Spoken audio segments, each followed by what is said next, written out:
और अब ये जानिए कि एशियाई तरक्याती बैंक ने पाकिस्तान में महंगाई 25% की बुलंद सतह पर रहने का इम्कान जाहिर कर दिया। सालाना एशियन डेवलपमेंट आउटलुक रिपोर्ट में कहा गया है कि IMF प्रोग्राम की वजह से शुबा तवानाई की कीमतों में इजाफा हुआ।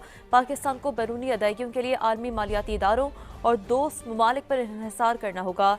सियासी अदम इस्तेहकाम मुआशी बहाली और इस्लाहात के लिए अहम चैलेंज करार दे दिया। मैं नहीं समझता कि हमें सिर्फ फ्रीलांसिंग को कि में अगर सक्सेस आपके मुल्क में मिली है तो हम उधर ही सारी कौम लग जाए। अच्छा। हम तो ये चाहते हैं कि आप ये कहें कि हर वो शख्स जो पाकिस्तान में रहता है और उसकी सालाना आमदनी 10 लाख रुपया सालाना है या उससे ज्यादा, उस पर टैक्स नाफिज होगा और देना है, कोई छूट नहीं होगी। माफिया बेलगाम, इंतजामिया बेअसर। LPG माफिया अवाम को लूटने में मसरूफ है। सरकारी कीमत के बजाय मन चाही कीमत वसूल की जाती रही। ओगरा और जिला इंतजामिया समेत दीगर इदारों ने चुप साध रखी है। तो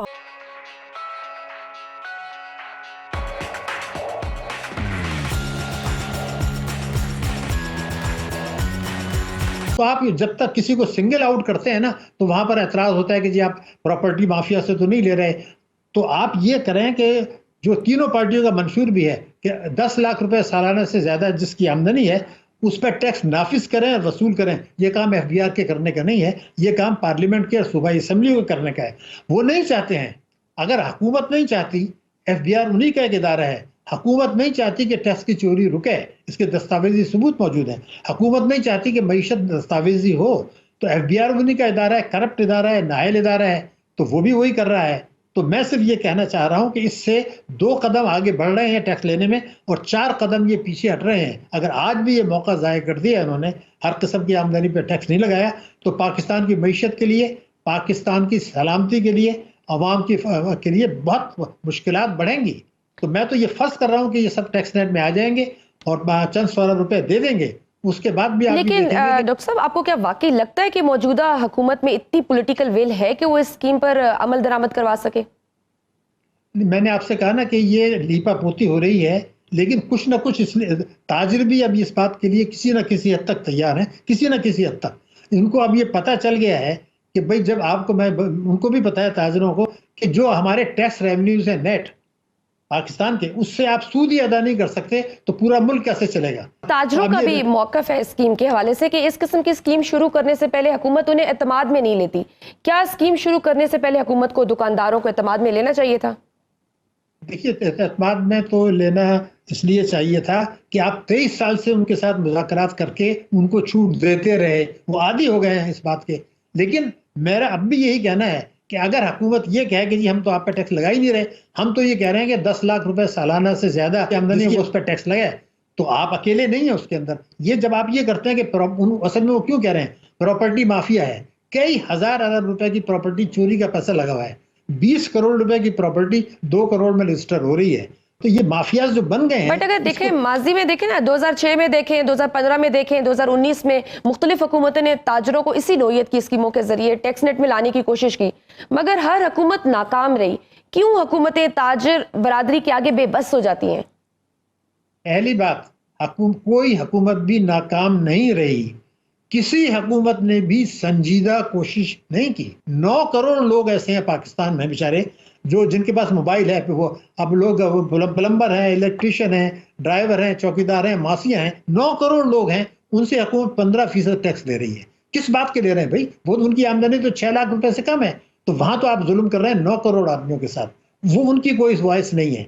फिर आप ये देखिए कि जिनकी आमदनी खवातीन है, पेंशनर्स हैं, आम लोग हैं जिन्होंने बैंक में 20-25 लाख रुपए रखा है, उनको अगर 7 साल में 2 लाख रुपया मिल जाता है मुनाफा, तो वो टैक्स देने की पाबंद नहीं है, क्योंकि 6 लाख से कम पे टैक्स नहीं है। उनसे आप 30% ले रहे हैं। क्यों? क्योंकि वो फाइलर नहीं है। भाई वो फाइलर क्यों हो जब उनकी आमदनी 6 लाख नहीं है? तो एक तरफ 9 करोड़ लोग हैं, लाखों लोग हैं जो बैंकों में खाते हैं, कौमी बचत में।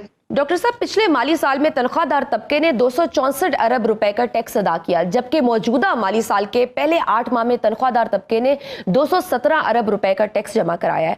इसके मुकाबले में अगर आप देखें रिटेलर्स, तो उन्होंने 11 अरब रुपए का टैक्स अदा किया।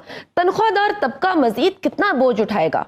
वही तो ये हमारा जो मिडिल क्लास है ना, यही लोग सबसे ज्यादा गलती कर रहे हैं। उनको ये समझना होगा कि जो कुछ सियासी खेल हो रहा है उसमें गरीब और मुतवस्सित तबके के लोग पिस रहे हैं। अब ये बताइए, तनख्वाहदार तबके से आप टैक्स भी ले रहे हैं जी। फिर जब आप बिजली के नर्ख बढ़ाते हैं वहां भी जो है वो उसको पैसा देने, फिर गैस के नर्ख बढ़ाते हैं। लेकिन सबसे बड़ी चीज ये है कि वो अगर आप कभी थोड़ी बहुत तनख्वाह उसकी बढ़ाते हैं तो इलाज मुआवजा और तालीम के खर्चात इतने बढ़ गए हैं। तो हमें तो ये डिमांड करना था ये तनख्वाहदार तबकों को भी और मुतवस्सित तबके को भी कि जनाब ये तमाशा बंद करें। आप तालीम और सेहत आपकी जिम्मेदारी है, आइन कहता है। तो जब तक अवाम, मिडिल क्लास, ये तालीम याफ्ता तनख्वाहदार तबके, ये उनको ये होश नहीं आएगा कि उनकी अब जिम्मेदारी है, ना हुकूमत करेगी, ना वफाकी करेगी, ना सूबाई करेगी, ना स्टेट बैंक करेगा, ना SIFC करेगा। मैं आपको यकीन दिला रहा हूं, जब तक लोग अपने हकूक के लिए आप लोगों का प्रेस क्लब में जाएं, आपके चैनल के पास आएं, वहां जाके प्रोटेस्ट करें आधे घंटे के लिए शाम को कि जनाब ये क्या हो रहा है, हमें हमारा बच्चा स्कूल क्यों नहीं जा रहा, हमें ये हमारे ऊपर ये टैक्स क्यों लगा रहे हैं, प्रॉपर्टी माफिया क्यों नहीं टैक्स दे रहा। आपको पता है कि कई हजार अरब रुपए का चोरी का पैसा है। ज़राअत का मैं आपको बता दूं, कम से कम वो 400 अरब रुपया उनको टैक्स देना चाहिए। वो कितना दे रहे हैं? 2 अरब रुपया। तो उनको ये कहना चाहिए कि वो बार बार जो उनके साथ जुल्म ज्यादती हो रही है कि वो टैक्स देते जाएं अरबों में, और जो अरबपति लैंडलॉर्ड्स हैं वो सिर्फ 2 अरब रुपए साल का टैक्स देते हैं।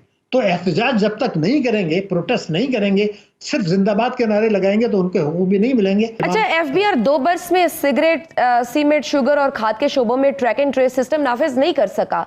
इस मामले पर वजीर आज़म ने 5 रुकनी तहकीकाती कमेटी भी कायम की है। इस नाकामी की वजह क्या है? FBR में मसला नीयत का है या अहलियत का? नीयत का। देखिए मैं आपको बता दूं, अहलियत का सवाल ही नहीं पैदा होता।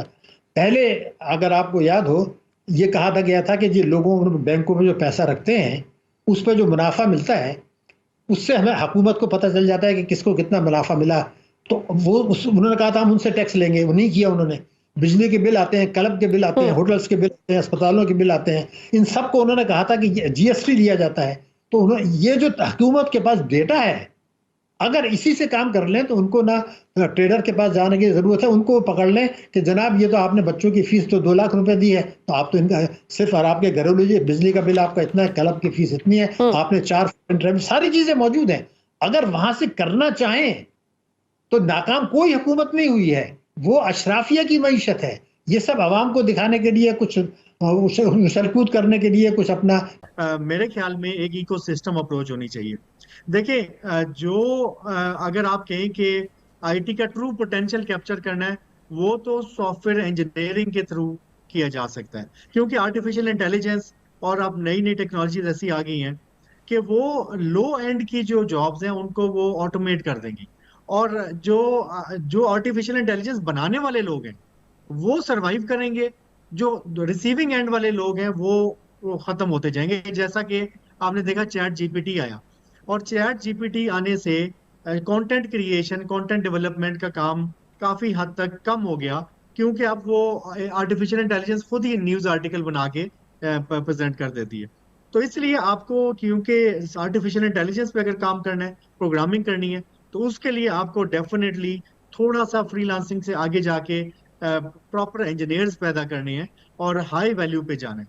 तो मैं ये समझता हूँ कि पाकिस्तान को डेफिनेटली एक अच्छे ग्रेजुएट्स की जरूरत है IT के अंदर, मगर ऑन द अदर हैंड हमारी जितनी आबादी है, हमारी जितनी यूथ है, करोड़ों में हमारे नौजवान हैं, और हमारे जो HEC और हमारे हायर एजुकेशन में 1 लाख ग्रेजुएट से ज्यादा प्रोड्यूस करने की इस वक्त कैपेसिटी नहीं है। और अगर ये उसको बहुत तेजी से ग्रो भी करें तो 2-3 लाख ग्रेजुएट तो प्रोड्यूस कर सकते हैं, मगर उससे ज्यादा ना हुकूमत के पास इतने वसाइल हैं और ना हमारा एजुकेशन सेक्टर उसको हैंडल कर।